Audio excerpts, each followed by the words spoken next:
It's Mike with It's Pittsfield Tonight. It is Saturday, June 27th, and I'm going to jump right into it. So we're going to start with the last Pittsfield School Committee meeting. This was an important one. There was 3 school committee members not in attendance.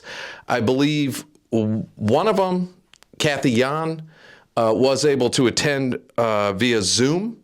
But this was an important one, and the big important piece of the last school committee meeting was the school committee offered the permanent position of superintendent of the Pittsfield Public Schools to our interim superintendent, Dr. Latifah Phillips. So that was big news. I don't think it was unexpected news. As an interim superintendent, as anybody walking into the Pittsfield public school systems, she came into a tornado and handled it pretty well, I would say, overall. I mean, she has stayed calm, collected through all of this, putting plans forward. They might not all be the most popular with everybody, but to come into this district and take on these type of challenges, you have to applaud anybody willing to do that. And I'd say she's doing a good job, if you ask me. I wouldn't want to be dealing with something like that. So it's a huge responsibility. And I'm not saying that there isn't problems within the schools. There's a lot. So that's a big one. And that was, but again, that really wasn't unexpected news. I know there's some people who wanted the school committee to go through the interview process again before we made a permanent decision. I really don't think we're in a situation to do that with everything on the table. And Dr. Phillips hasn't even really been there long enough to critique her in a negative way. Like I said, she's walked right into a tornado. So we'll see what happens this next coming school year, because the challenges have just started. The biggest one we're discussing now is the restructuring. So, Morningside Elementary School is closed. One of the main reasons for that was the open floor concept, which is proven to not be a successful concept and not a good way to teach. Now, that being said, Conti is also an open floor concept. So I would not be surprised if we're having that discussion much sooner than some people thought. Because if we're admitting, and that was one of the reasons to close Morningside, it's kind of hard to say we should be keeping Conti open at the same time if, we were told these kids are being, at Morningside, were being deprived of the education that they deserve, that there wasn't equality throughout our school district because of the actual aesthetics of the setup. That open floor made it very difficult for teachers, for students, for the whole process. So again, I think we're going to be talking about that with Conti. I was surprised to hear our superintendent talk about, she talked about Crosby being at like 40% capacity right now, that 60% of that building is not even being utilized. And a lot of people also have to understand what is happening with our public school enrollment. It is going down, down, down, down every year. This year we're 4660 to 4680, something like that, 4,600 students. I'd be willing to bet next year we're 44, maybe low 45, but I think we'd be in the 4,400 range. Soon, we are going to be down. I would say within 2 to 3 years, unless something happens, for some reason there's a population spike here, I would say that our enrollment is going to be low enough where we have to start looking at the high schools as far as you look at the work that needs to be done at PHS, and within a couple years, I would imagine without having to build anything additional to Connick, to that Taconic building, that our enrollment, once we drop below the 4,000 mark, I would think our enrollment would be able to fit all of the high school students under that roof. And again, that could change. Maybe something happens where there's a population spike. I don't know, but the way it's been trending for quite some time now, and watching it drop, I think last year the enrollment dropped 212 students, and I would not be surprised if we're on track to hit the same, maybe even a little more this year. So, because as we know, and we'll see what those numbers reflect with the high schools and the enrollment at PHS. I'm curious because of that whole situation that happened at PHS, and then the whole report issue, which is, it's done and over. That is said and done. But we'll see what the backlash is from that with the enrollment next year. So yeah, that's a big one. Also, I've received quite a few messages about the city doing fireworks. And the city of Pittsfield a couple days ago put out a statement saying that this 4th of July, there will be no city-sponsored fireworks. And some people said, how could this happen for the 250th anniversary of the country? And, and I do get all that. But one thing people do need to take into consideration is the city has not been sponsoring fireworks for a quarter century. I mean, that's not the norm for Pittsfield. It's not like every year we had city-sponsored fireworks. The past 25 years or so, the fireworks at Wacona Park were done by the ball clubs there. I believe the Pittsfield Suns were responsible for the firework display, except for last year.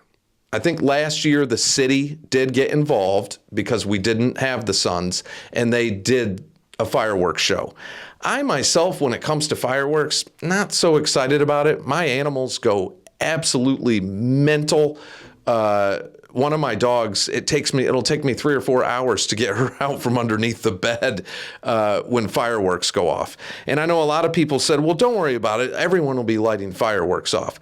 I'm sure they will, but at the same time, fireworks are illegal in the state of Massachusetts, so there's that.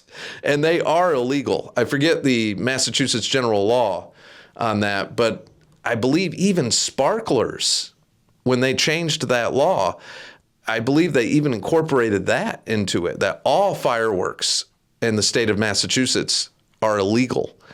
So yes, there'll be plenty of people breaking the law having their own fireworks, but I wouldn't be promoting that, is what I'm saying.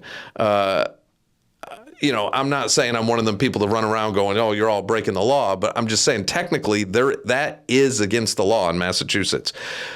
I truly believe the future for especially on Independence Day, the future for these is the drone light shows. The laser shows were really big for a while, and in some ways you'll still see some of that, but the drone light shows are amazing. They are absolutely amazing. What they can do, the designs they can do, it makes fireworks look like rookie amateur stuff. And then there's the other side of it, the environmental issue that fireworks present, the hazards with fire that fireworks present, the effect on people's animals or people that are affected by the explosions, maybe veterans that went through some horrible combat situations and have PTSD from that or something like that. So the drone light shows rule all that out. They take care of all that. And so there's the environmental impact that they're safer, and then the safety hazards are not there. I suppose a drone could fall from the sky and hit somebody on the head, and there are some issues like that. But for those of you that have seen some of those drone light shows, I'm sure you would agree they are absolutely amazing. It's breathtaking, some of them, to just sit there and watch it. So myself, I would like to see something like that. I do get that some people are disappointed that the city is not doing fireworks, But again, this is not a norm for the city. Now, as far as the Independence Day, 4th of July parade, Rebecca Breen, I believe, is the chair of that. She's also the director for Downtown Pittsfield, Inc. I'm sure she's doing everything in her power to make that what she can. The parade, it's not what it used to be when I was a kid, but again, the community has changed and is changing. And I won't get into it in this video. I definitely won't. But I want to talk about that again. I've mentioned that I feel the community is in a phase of gentrification. I truly believe that. And that's something I do want to talk about because it's one of those conversations where you'll hear from some people, well, what if these corporations didn't come in and start to do all these projects and buy all these properties, and where would we be?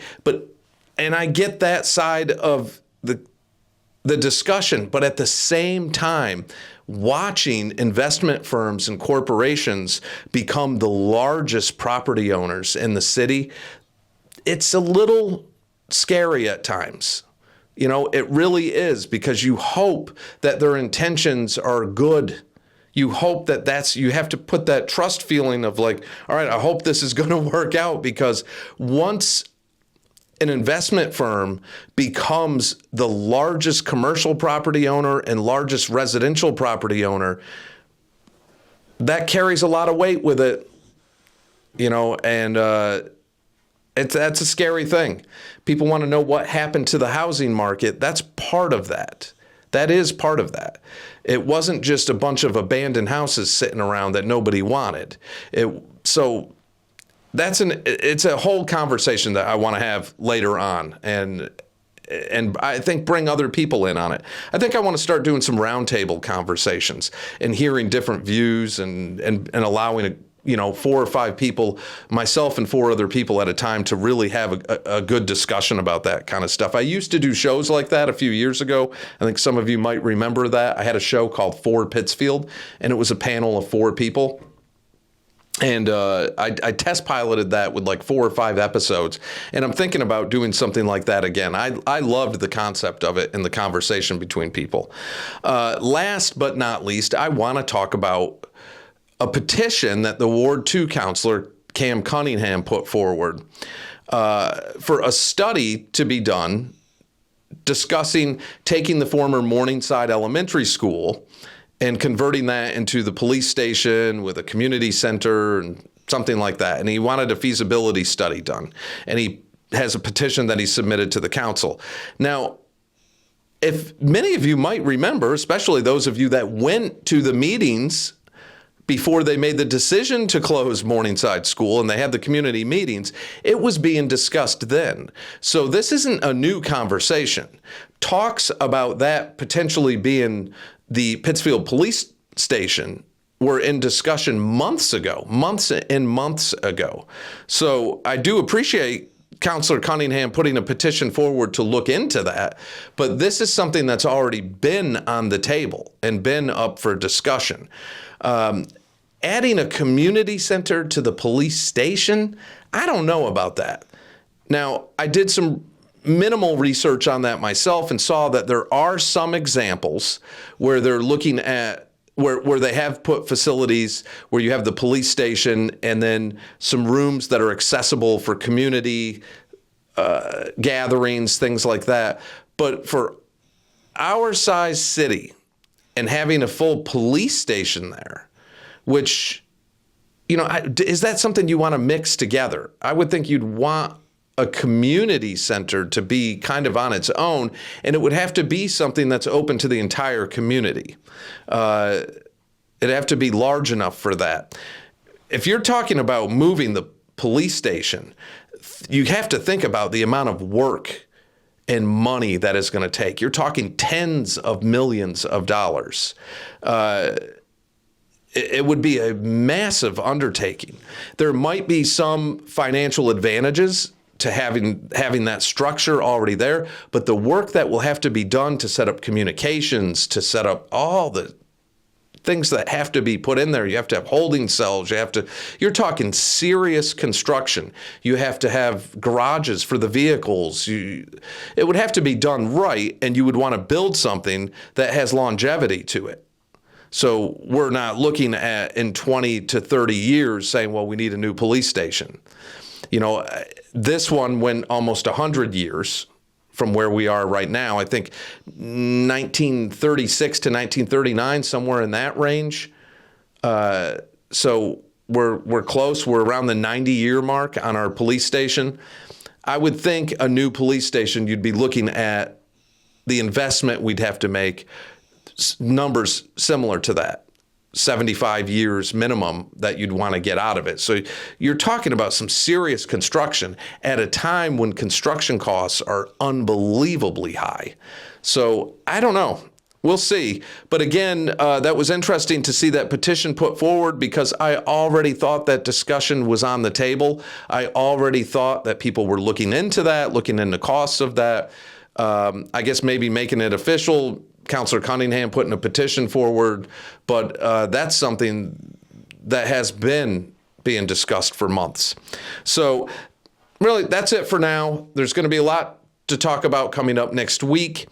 For the Love of Pizza continues Monday morning. I have a video I'll be putting out with Porta Via in Dalton. Tuesday morning, South Street Pizza in Pittsfield. Wednesday morning will be Papa Joe's. I have a couple more that I'm going to be doing.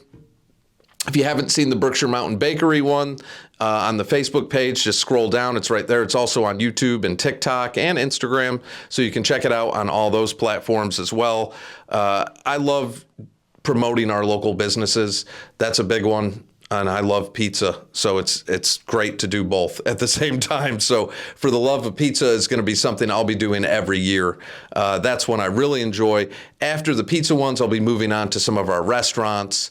And like I said, I'm looking at adding some other shows. A panel discussion show I think would be great to jump back into that game. So that is another thing. And quite a few people have messaged me saying, hey, I'd love to come on and be part of that. So I'm looking at potential people to have on, or maybe some rotating seats with that, and see where that goes. And talking about a lot of these issues, because again, there's a lot on the table. There's a lot on the table. Next year, financially is going to be probably one of the most challenging years we've seen yet. So that is it for now. Take care of yourselves, take care of each other, and I'll catch you all in the next day or two.